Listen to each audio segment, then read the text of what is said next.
बिस्मिल्लाहिर्रहमानिर्रहीम, अस्सलाम वालेकुम। मैं सैयद इमरान शफकत आपकी खिदमत में हाजिर हूँ। क्वेटा में बैठे मौलाना फजलुर रहमान साहब ने एक बार फिर पाकिस्तान की इस्टेब्लिशमेंट के ऊपर सवाल खड़ा कर दिया है। उसकी गैर जानिबदारी को एक बार फिर मशकूक करार दे दिया है। ये मौलाना फजलुर रहमान ही थे जो कह रहे थे पिछले दिनों, अब जब मीटिंग्स होती थी कि जब पैगामात आ रहे थे कि जनाब के ये कर लें वो कर लें, अब भला 6 अक्टूबर के बाद खुसूसन, तब भी मौलाना फजलुर रहमान और नवाज शरीफ साहब जो थे उनका जो इस्तदलाल था अपनी पार्टी के, जो एक्साइटेड लोग थे कि जनाब को कब लग गया, इमरान खान साहब फारिग हो गए, पाकिस्तान की सिक्योरिटी इस्टेब्लिशमेंट के साथ उनकी जो मोहब्बत थी वो उसकी पिंगें टूट गई हैं और ये ब्ला ब्ला ब्ला ब्ला के अब वो फारिग हो गए हैं, सब सेम पेज नहीं रहा ये वो। तो तब भी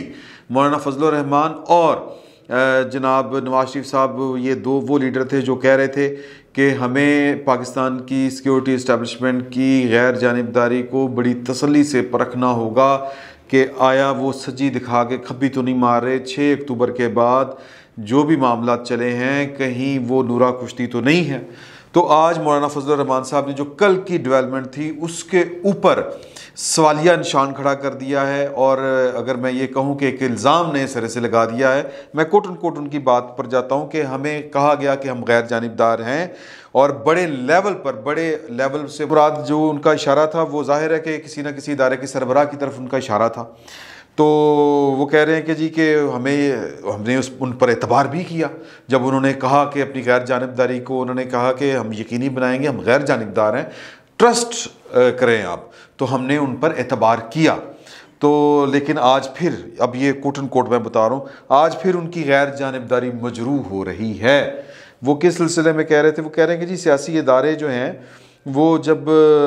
या उनके ऊपर जो है वो आप मुदाखलत करेंगे, सियासी इदारों के अंदर जब मुदाखलत करेंगे तो फिर ये अदारों को ख़ुद सोचना चाहिए कि हमें गैर जानिबदार रहना है कि नहीं रहना, यानी कि रहना चाहिए उनको गैर जानिबदार। और ये जो कह रहे थे कि जी हम उनकी गैर जानिबदारी देखना भी चाहते हैं, हम चाहते हैं कि वो गैर जानिबदार रहें, मगर जब वो गैर जानिबदार नहीं रहेंगे तो फिर गिला करना तो हमारा हक बनता है। तो वो कह रहे थे कि जी कि ये जो खुसूसन कल वाली जो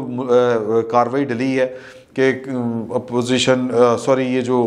पार्लियामेंट का कल के लिए इजलास तलब करना और जो इत्तेहादी हैं उनके साथ बैठ के बातचीत करना, इससे भी इशारे मिलते हैं कि यार कि कोई गड़बड़ चल रही है। और हम कहते हैं कि हमने इसके बावजूद, इस गिले शिकवे के बावजूद, हमने जो कानूनी और दस्तूरी रास्ता इख्तियार करना है। कानूनी रास्ता ये है, शाहिद खाकान अब्बासी साहब की ड्यूटी लगाई गई है, अतात तारड़ साहब की ड्यूटी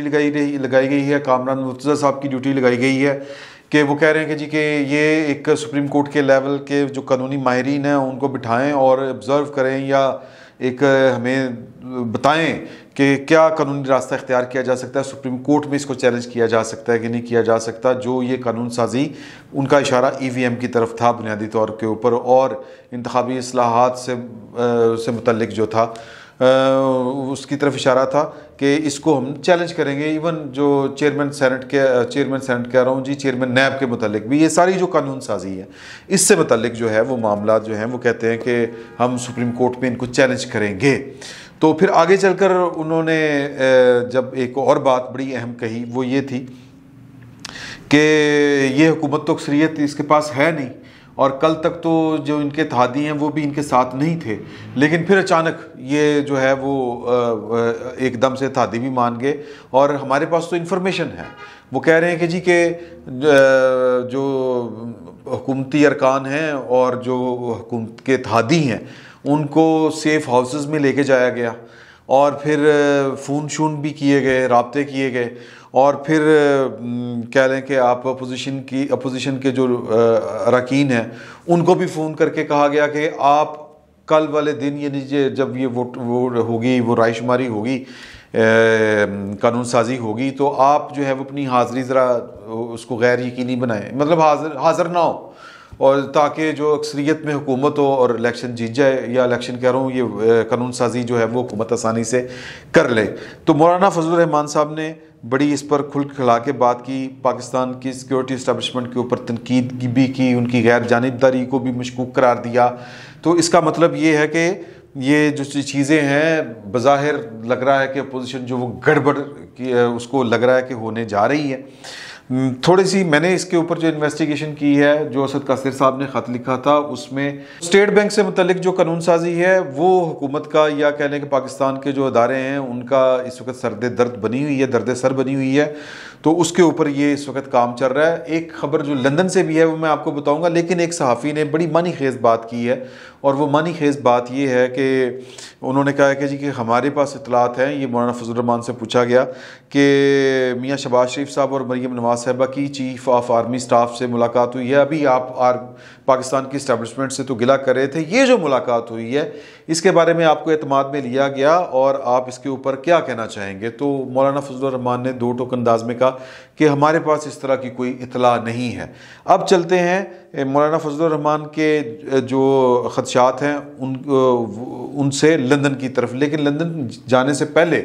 मैं ये क्लियर कर दूं कि ये जो बिल के मुतल्लिक जो बातें हो रही हैं ये EVM से मुतल्लिक नहीं है। ये जो बातें या जो टेलीफोन हो रहे हैं या जो सब कुछ इस वक्त सेफ हाउसेस में ले जाने वाली बातें हो रही हैं, ये उसी स्टेट बैंक के बिल से मुतल्लिक हैं, उसको पास कराना ज़रूरी है। और इससे मुतल्लिक जो स्पीकर कौमी असम्बली हैं उन्होंने जो ख़त लिखा था अपोजिशन लीडर शहबाज शरीफ साहब को, उसमें जो जिक्र किया गया था वो इस बिल का भी किया गया था। इसके ऊपर जो जवाब दिया गया था उसमें भी ये कहा गया था कि जी के EVM और इंतखाबी इस्लाहत का बिल एक साइड पे कर दिया जाए और बाकी जो हाउस की बिजनेस कमेटी है उसको बिल भिजवा दिए जाएं, उसमें बड़ी तफसील के साथ ये सारे मामलात का जिक्र है। तो ये बात हो गई। दूसरी बात, वो जो सवाल किया गया था कि आर्मी चीफ से मुलाकात और शहबाज शरीफ साहब की और मरीम साहबा की, उसके लिए हमें लंदन का एक दौरा करना पड़ेगा मुख्तसर सा। और वो दौरा ये है कि इस वक्त नवाज शरीफ साहब जो हैं उनके जो मुलाकाती हैं या जो उनके दोस्त अहबाब से ज़्यादा उनके जो पार्टी के अरकान हैं जो और मतलब क्या उनके मिलने मिलाने वाले हैं, वो ये बता रहे हैं कि जो नवाज शरीफ साहब हैं उनकी तबीयत में इस वक्त बहुत ज़्यादा बशाशियत पाई जा रही है। एक रिलैक्स मूड में, जिस तरह कोई एक टेंशन फ्री माहौल में बंदा एकदम से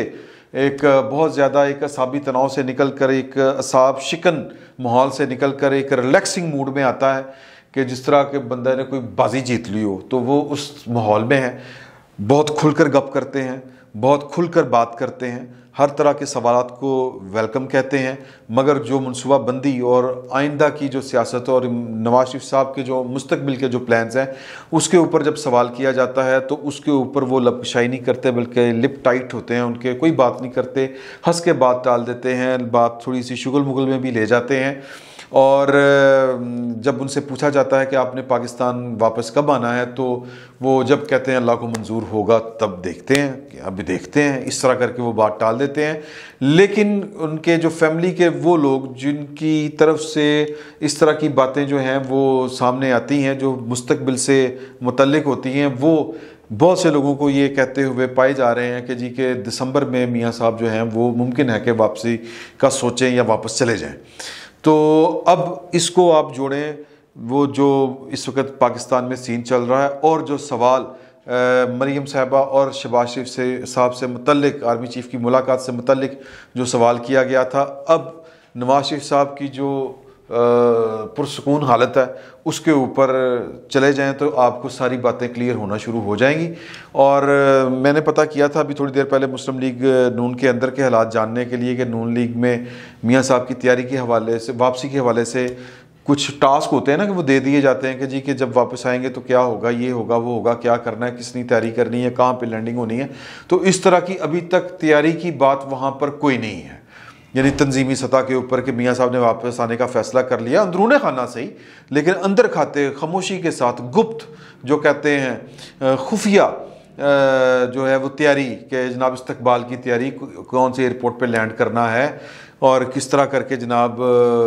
किस ज़िले से कितने कितने लोगों को ज़िम्मेदारी मिलेगी, कितनी बसें आएंगी, क्या वो शानदार इस्तकबाल होगा कि जनाब के तारीख़ में एक बार फिर लिखा जाए कि जैसा बेनज़ीर भुट्टो का इस्तकबाल हुआ था। बेनज़ीर भुट्टो के तो नसीब में 2 इस्तकबाल हो गए थे,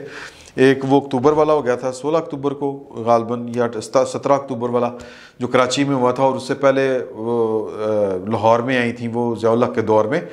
तो इस तरह की तैयारी मुस्लिम लीग नून के अंदर नहीं चल रही और ये एक सरप्राइज़ ही होना है। मैंने बात की पाकिस्तान मुस्लिम लीग नून के कुछ लोगों से कि जी के मियाँ साहब तो वापस तो आने की तैयारियों में, तो आप लोगों ने तैयारी पकड़ी कि नहीं। उन्होंने कहा कि जी की तैयारी की ज़रूरत नहीं होनी, जिस तरह का माहौल बन गया हुआ है और जितना लोग तंग आ चुके हैं, और ज़रूरी नहीं है कि जब मियाँ साहब वापस आएँ तो सिर्फ उनका इस्तकबाल करने वाले जो हैं मुस्लिम लीग नून के लोग हों। हो सकता है कि आपको सरप्राइज़ ये मिले कि जनाब हर पार्टी, हर यानी लोग जो हैं वो सियासी वाबस्तियों से निकल कर उनका इस्तकबाल करें। ये खुशफहमी भी हो सकती है, लेकिन जो हालात इस वक्त मुल्क के हो चुके हैं, खुसूसन इमरान खान साहब ने जो मुल्क की इकॉनमी का बेड़ा गर्क कर दिया और जो नवाला गरीब आदमी के मुंह से छीन लिया है, लोग तो पिछले पाकिस्तान, पुराने पाकिस्तान को याद कर रहे हैं। तो मैंने एक लंदन में एक सवाल ये हुआ बातचीत करते हुए एक साहब से कि जी के ये कल जो मामला दरपेश है, यही जो पहले हम बात कर रहे थे कि जो कवानीन पास होने हैं EVM वगैरह, और वज़ीर-ए-आज़म साहब जो हैं वो खुद असम्बली में बैठकर इस वक्त मुलाकातें खड़का रहे हैं, तो इसके ऊपर जो है नवाज शरीफ साहब को कोई टेंशन नहीं है। तो उन्होंने कहा कि नहीं, नवाज शरीफ साहब पूरी तसल्ली में है और रिलैक्सिंग मूड में है, और सीधी सी बात है कि एस्टेब्लिशमेंट क्या एक दफ़ा फिर धोखा दे लेगी। तो अभी तो नवाज शरीफ साहब के साथ जब रब्ता किया गया है तो जनाब वो घुटनों के बल किया गया है, ये कोट एंड कोट मैं बता रहा हूँ। और फिर जब वो मियाँ साहब ने तो जनाब फिर करवा देनी है किक, और फिर वो जनाब वो करेंगे पाकिस्तान की इस्टेब्लिशमेंट को टारगेट, और फिर इस्टेब्लिशमेंट जो है वो इस लेवल पे आ जाएगी कि फिर उसके पास और कोई चारा नहीं होगा, फिर नवाज शरीफ साहब जो हैं अगली बात करेंगे। तो बेसिकली नवाज शरीफ साहब का इत्मीनान बता रहा है कि मामला जो हैं वो उनकी मर्ज़ी के मुताबिक जो हैं वो आगे बढ़ रहे हैं, और यानी वो होता है ना कि सियासतदान वो पूरी की पूरी उसने पेशबंदी की होती है, और अगर इस बार भी कोई हाथ किया, अव्वल तो उन्हें उम्मीद है कि हाथ होना नहीं है कि जिस लेवल पर मामला चले गए हुए हैं, और अगर इसके बावजूद हाथ हुआ तो फिर देखी जाएगी। तो पॉइंट इसमें सिर्फ इतना सा है कि जो मौलाना फजलुर रहमान साहब ने जो बातें की हैं, जिस शुकूक व शुबहात का जिक्र किया गया कि सब कुछ 19 से पहले पहले क्यों, वो बुनियादी तौर पर वो है ना कि दूध का जला छाछ भी फूंक फूंक पर कर पीता है। लेकिन नवाज शरीफ साहब का इसके की ऑब्जर्वेशन कह लें, उनकी अंडरस्टैंडिंग कह लें, वो इससे ज़रा मुख्तलिफ है, वो नहीं समझ रहे। मैं मतलब इतलात की बुनियाद पर आप कह रहा हूँ कि उनको नहीं लग रहा कि